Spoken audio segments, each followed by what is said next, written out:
Hello আমার ভাই সব বন্ধুগণ, সবাইকে সালাম, আসসালামু আলাইকুম। আশা করছি সবাই ভালো আছেন। আমিও ভীষণ ভালো আছি, ভালো থাকাটাই আমার কাজ। আমি আলী তন্ময়, ক্যাম্পাস আড্ডার আরো একটা ভিডিওতে আপনাকে স্বাগতম জানাচ্ছি এবং আজকে আরো একজন অতিথি আমাদের সাথে হাজির আছে। আপনার নামটা? সঞ্জনা শ্রাবণী। শ্রাবণী, কেমন আছেন? ভালো আছি ভাই, আপনি ভালো আছেন? আমি ভীষণ ভালো আছি, ভালো থাকে আমার কাজ। আপনি কোন ডিপার্টমেন্ট, কোন সেমিস্টার? আমি English department 5th semester. Fifth, okay great. তো এই যে ক্যাম্পাস আড্ডায় আজকে বুঝতে পেরে কেমন লাগছে আপনার? আমার ভীষণ ভালো লাগছে, কারণ প্রত্যেকটা ভিডিও আমি দেখি, আমি ভাবি না যে আমি এখানে থাকবো। আরে না না, এটা এমন ভাবার কিছু নেই, এটা বড়সড় কিছু না, এটা ছোট্ট একটা র্যান্ডম একটা জিনিস। আমরা একসাথে যারা ফ্রেন্ড সার্কেল আছে বা ভাই বোন বসে থেকে ক্যাম্পাসে একটু কথা বলবো, এটা অনেক বড় কিছু না, অনেকে পচাতে পারে। ছোট্ট ছোট্ট জিনিস থেকে আস্তে আস্তে অনেক বড় হবে। হ্যাঁ এটা ঠিক, হ্যাঁ এটা ঠিক। ওকে, তো সবকিছু কেমন চলছে? ক্যাম্পাস লাইফ বা আপনার দৈনন্দিন জীবন কেমন চলছে? হ্যাঁ চলছে, খুব ভালো চলতেছে। ওকে, ধরেন সব মিলাই চলতেছে ভালো। আচ্ছা, ক্যাম্পাস লাইফে আমাদের প্রত্যেকেরই কেউ না কেউ পছন্দের টিচার থাকে। তো আপনার পছন্দের একজন শিক্ষকের নামটা একটু বলবেন? আচ্ছা, আমার মেইনলি আমার ফ্যাকাল্টি প্রত্যেককে আমার খুব ভালো লাগে, তারা প্রচন্ড ফ্রেন্ডলি। বাট তাদের মধ্যে একজন যেরকম আছে, আমাদের খুবই রিসেন্ট উনি জয়েন করেছেন, ফারহান রুকসাদ রিয়ন। জি, উনিকে মানে ওনাকে আমার খুব ভালো লাগে। আচ্ছা, এক একজনের পছন্দের শিক্ষক কিন্তু এক এক রকম থাকে। হয়তো ওনার কথা বলার স্টাইল, ওনার পড়ানোর ধরন, এটা ওনার প্রচন্ড ফ্রেন্ডলি, বা এমন কোনো সমস্যা না স্যার এটা হয়েছে ওটা হয়েছে আমার এখানে হেল্প লাগবে, মানে এনি সিচুয়েশন স্যার অলওয়েজ আমাদের সাথে, কোনো রকমের চাপ নেই। স্যার সামনে থাকলে মনে হয় যে আমাদের আরো বেশি আত্মবিশ্বাসটা বেড়ে যায়, স্যার সামনে আছে।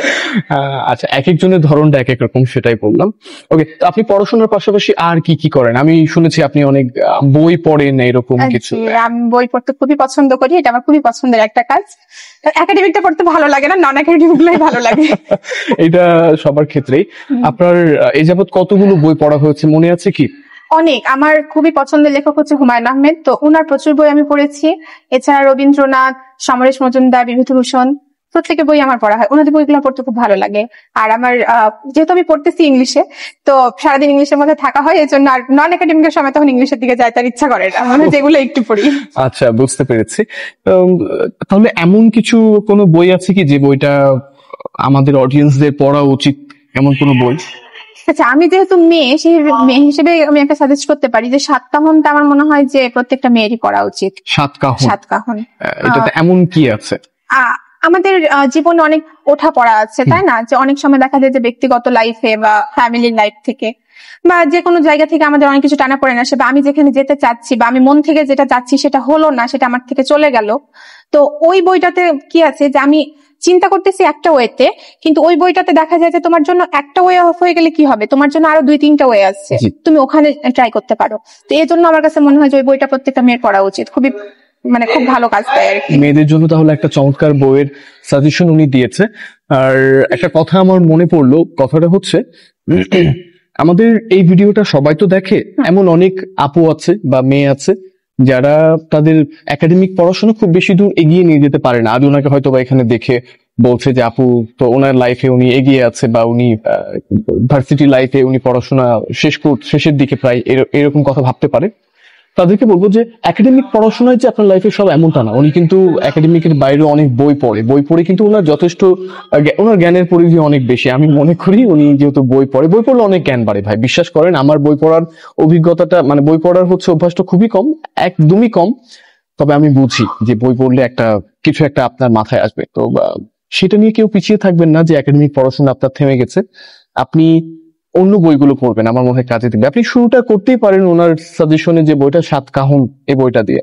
আমার মনে হয় এটা ভালো লাগবে। আপনি পড়াশোনার যেহেতু বই পড়েন অনেক বেশি, এমনি অন্য কিছু কি করেন, কোনো কিছুর সাথে জড়িত? হ্যাঁ, অন্য কিছু বলতে আমি একটা অর্গানাইজেশনের সাথে যুক্ত আছি, mental health related, dear Camellia আর কি। সেটার সাথে আছি। ওখানে আমরা বিভিন্ন মেন্টাল হেলথ ইস্যু, তারপরে হয়তো সেন্সর চলে আসবে, আমি ওই ওয়ার্ডটা ইউজ করতে যাচ্ছি না। তো এইরকম খুব বাজে ভাবে একদম ডিভাস্টেটেড যে সময়টা চলে, ওই সময় আমরা মানুষকে মেন্টাল হেলথ দিয়ে থাকি এবং ওইটার সাথে যুক্ত আছে এবং কাজ করতে আমার ওখানে খুব ভালো লাগে। বুঝতে পেরেছি। আমাদের মাঝে এমন বহু মানুষ আছে যারা এখনো হয়তো ভালো আছে সামনাসামনি দেখে, কিন্তু ভেতর ভেতর তাদের ভেতরে ভেতরে মরে যাচ্ছে, বা এমন অনেক সময় আছে যে আমার এমন অনেক সমস্যা আছে যেটা আমি আমার নিজের লোকদেরকে বলতে পারছি না। আমার মনের মধ্যে একটা ভয় থাকে যে তারা হয়তো আমাকে জাজ করে ফেলবে, বা আমি আমার ব্যক্তিগত বিষয়টাকে তাদেরকে কেন জানাবো।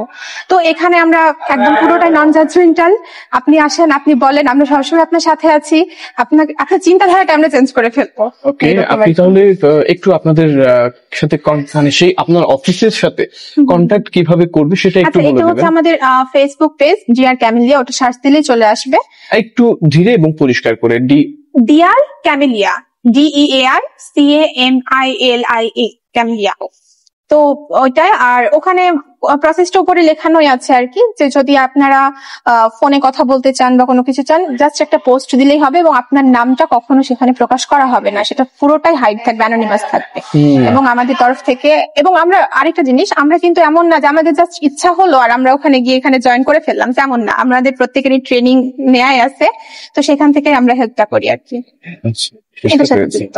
আপনি তাহলে পড়াশোনার পাশাপাশি বেশ কিছু অ্যাক্টিভিটিস নিয়ে আপনি কাজ করছেন। আপনাকে আপনার লাইফে আপনাকে সবচেয়ে বেশি সাপোর্ট কে করে ফ্যামিলির মধ্যে? আচ্ছা, বাবা মা দুজনেই সাপোর্টিভ আলহামদুলিল্লাহ, বাট আমার আম্মু প্রচুর সাপোর্টিভ। মানে আমি আজকের যে শ্রাবণী, সেটার পেছনে 70% আমি বলবো আমার মায়ের জন্য। বুঝতে পেরেছি। মূলত বাবাদের যে ভূমিকাটা সেটা সবসময় কি থাকে যে লুকানো, চুপচাপ, ধীরে। আর মায়েদেরটা থাকে যে সবসময় সামনে, তাদের জন্য সামনে আসে। আমি কখনো বলতেছি না যে বাবাদের ইফোর্ট তো অনেক বেশি, মাথার বটগাছের ছায়ার মতো, এবং তারা আছে বলে হয়তো আমরা আছি এরকম অবস্থা, ইয়াটা। কিন্তু তারপরে আমার আম্মু মানে খুব সাপোর্টিভ। তবে হচ্ছে যাদের বাবা মা নেই তারা মন খারাপ করবেন না। হ্যাঁ, অবশ্যই। আপনি একা না, আপনার জন্য পুরো সোসাইটি আছে, আমরা সবাই আছি। হ্যাঁ, আসলে প্রত্যেকটা মানুষ তো সারা জীবন থাকে না, এটা ইউনিভার্সাল ট্রুথ, এটা আমাদেরকে মেনে নিতে হবে। হয়তো আমি বলছি ঠিক আছে, এটা আপনাকে তৈরি করে নিতে হবে। আর যাদের বাবা মা থেকেও নেই তাদেরকেও তৈরি করে নিতে হবে আপনার চারপাশটাকে। এটা আমার মনে হয় আপনাকে ভেবে দেখতে হবে কি করা যেতে পারে। তো এই যে ক্যাম্পাস আড্ডা, আমরা যে একটা ছোটখাটো একটা আয়োজন করি বা কথা বলি, গল্প করি, অনেকে বলে যে মানে বলে যে আমরা স্ন্যাক্স দিচ্ছি, সেটা তোমরা বসে থেকে খাবা, গল্প করবা, ভালো লাগবে। অগোছালোটাই বেশি ভালো আছে। আমি এটাই বেশি চাই। এখানে আর কি অ্যাড করা যেতে পারে, আপনার কি মনে হয় আপনার কাছ থেকে? আচ্ছা, আমরা তো অনেকে যে সোশ্যাল মিডিয়াতে তো অনেক ভিডিও দেখি, হ্যাঁ, তো আমার মনে হয় যে আমাদের এই আড্ডার মধ্যে একটু যদি টুইস্ট নিয়ে আসতেন, যেমন যে র্যান্ডম র্যাপিড ফায়ার, তারপরে যে র্যান্ডম ফোনটা বের করো, বেস্ট ফ্রেন্ডকে কল দাও, না বলেই ফোন দাও, বাবা মাকে ফোন দিয়ে একবার আই লাভ ইউ বলো, তো লাস্ট কবে বলছো বলো নাই। তো এইরকম টাইপের যদি আমরা কিছু টুইস্ট আনতে পারি, এটা আরো বেশি এন্টারটেইনিং হবে আমার মনে হয়। আমরা আপনার ভিডিওতে এটা দেখতে চাই। আচ্ছা, আমরা নেক্সট তাহলে এই জিনিসটা ট্রাই করব, কাউকে নিয়ে বলবো যে ফোন দাও, বয়ফ্রেন্ডকে ব্রেকআপ করে দাও, এইরকম কিছু আমরা বলার চেষ্টা করব এমনটা। কিন্তু আমাদের এই যে পুরো ক্যাম্পাস লাইফে, সাপোজ ক্যাম্পাস লাইফের ফ্রেন্ডদেরকে যখন আমরা ডিসক্রাইব করতে যাই, অনেকে বলি যে তারা ফ্রেন্ড না, তারা সাপ। এটা খুব ভালো বলা হয়। আপনি কি কষ্ট পেয়েছেন কারো কাছে এরকম? হ্যাঁ, আমি ফ্রেন্ডের থেকে কষ্ট পেয়েছি, আবার এমন কিছু ফ্রেন্ডও পেয়েছি যারা হচ্ছে আমার আরেকটা নতুন ফ্যামিলি হয়ে গেছে। আচ্ছা, তো আমার দুই ধরনের অভিজ্ঞতাই আছে। আচ্ছা, তাহলে তো অনেক ভালো একটা বিষয়। আপনার কাছে তাহলে ক্যাম্পাস লাইফের চাইতে স্কুল লাইফের ফ্রেন্ডরা বেশি? হ্যাঁ, আমার স্কুল লাইফের ফ্রেন্ডরা বলা যাবে না, একটা ফ্রেন্ড আমার স্কুল লাইফ থেকে আছে, তার সাথে আমার অলমোস্ট 14 বছরের সম্পর্ক আর কি। অনেক 14 বছর যাবত সে আছে। হ্যাঁ, আমি মনে করি কি যে সম্পর্ক যত পুরনোই হোক না কেন, যদি আপনি আমি আমরা যদি ঠিক না থাকি বা আমরা একে অপরকে বিশ্বাস না করি, তাহলে কোনো সম্পর্কই টেকসই না। আমি শুধু ইফোর্টটা নিব, আমি দিব না, সেক্ষেত্রেও হবে না। আবার আমি একতরফা দিতে থাকবো, আমি সেখান থেকে কিছু পাবো না, সেটাও কন্টিনিউ হবে না। মানে আমার লাইফে আমি বেশ কিছু মানুষের সাথে আমার সম্পর্ক নষ্ট হয়েছে, তো সেদিক থেকে আমি বলবো যে হ্যাঁ, এরকমও ছিল যে 13-14 বছরের সম্পর্ক, আমার ক্লোজ ভাই ব্রাদার্স বা আমার ফ্রেন্ড সার্কেল, তাদের সাথে আমার সম্পর্ক নষ্ট হয়েছে, না হওয়া না, সম্পর্ক তো নষ্ট হবারই জিনিস, ধরে রাখতে হবে আমাকে এবং আপনাকে, এটাই মূল বিষয়, মূল ভূমিকা। ওকে, তো আমরা এই যে ধরেন প্রতিদিন ক্যাম্পাসে আসি যাই, ক্যাম্পাসের মধ্যে মজার কোনো ঘটনা ঘটেছে কি আপনার সাথে? ক্যাম্পাসের মধ্যে মজার ঘটনা এই তো হ্যাঁ ঘটেছে। আমি তখন সেকেন্ড সেমিস্টারে ছিলাম, তো তখন আমাদের কাজদায় ক্লাস চলতো, তো আমাদের তো তখন একটা বিল্ডিং এ ক্লাস চলতো। তো এরকম বিল্ডিং এ আমি উঠতেছি, তো উঠতে গিয়ে আমার ফোর্থ ফ্লোরে তো দুইজন ভাইয়া দাঁড়ায় আছে। তো আমাকে ডেকে বলে যে তোমার নাম কি, তারপরে কোন সেমিস্টার, সব জিজ্ঞেস করে। তখন কে বলি সেকেন্ড সেমিস্টার বাচ্চা। তো হচ্ছে বলে যে আমি তো তোমাদের তোমার তো আমরা সিনিয়র। তা আমি বললাম আচ্ছা ঠিক আছে ভাইয়া, তো আমার তো ক্লাসে যাইতে হবে। তো বলছে যে তুমি এটা জানো না যে ভাইয়ারা যখন নিজে থেকে সিনিয়ররা যখন পরিচয় করে তখন ফেসবুক আইডি দিতে হয়। তো আমি ভাবছি আচ্ছা এটাই তাহলে ভার্সিটির নিয়ম। আমি সুন্দর মতো দিয়ে গেছি, পরে জানতে পারি যে না এটা কোনো নিয়ম না।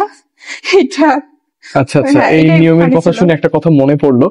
অনেকেই মনে করে বরেন্দ্রতে যারা পড়ে তাদের পড়াশোনা করাই লাগে না, এমনি পাস। বাহ, তো আমি বলবো যে এই ভুল চিন্তাধারাটা অনেক দূরে রাখেন, কারণ যদি আপনি পড়াশোনা না করেন তাহলে কোনোভাবেই পাস করতে পারবেন না। আমি তাদেরকে সাজেস্ট করবো যে প্লিজ তোমরা আসো, তোমরা এসে বেশি না শুধু প্রথম থেকে ক্লাস করে মিড অব্দি তোমরা একটু দেখে যাও, তাহলে এটা পারবে না, এটা পারবে না, কারণ পড়াশোনা যারা করবে তারাই হচ্ছে টিকে থাকতে পারবে, তাছাড়া কোনোভাবে সম্ভব না। আমার ভাইয়া এমন অবস্থা হয়েছে যে এখন বাসা থেকে যখন বলে কোনো কারণে যে টাইম দিতে হবে বা কোনো প্রোগ্রাম অ্যাটেন্ড করতে হবে, এবং আমি যখন বলি যে আচ্ছা ভাইভা আছে বা প্রেজেন্টেশন বা কিছু একটা আমাদের চলতেই থাকে, অ্যাসাইনমেন্ট আছে, ভাইভা আছে, কুইজ আছে, সিটি আছে, তো বলে এটা তো তোমার নিত্য দিনের, এটা ছাড়া কিছু বলো। আসলে কেউ যখন আমাদেরকে দাওয়াত দেয় বা কোথাও ইনভাইট করে আমরা বলি এক্সাম আছে, তো এটা এটা বলতে হয়, দাওয়াত পেলে বলি এক্সাম বা এই আছে সে আছে বলে আমাদের অবস্থাটা খারাপ হয়ে যায়, বকাবকি করে কি রে তোদের কি সারা বছরই লেগে থাকে এগুলো, এরকমটা চলতেই থাকে। তবে সত্যি কথা বলতে পড়াশোনা না করলে কোনোভাবেই সম্ভব না, কারণ পরীক্ষার রুমে অনেকে অনেক জায়গায় আছে দেখা দেখি করে, এখানে হচ্ছে আপনার ঘাড় চুলকালেও হাত চেক করে যে আসলে হাতে কিছু লেখা আছে কিনা। হ্যাঁ।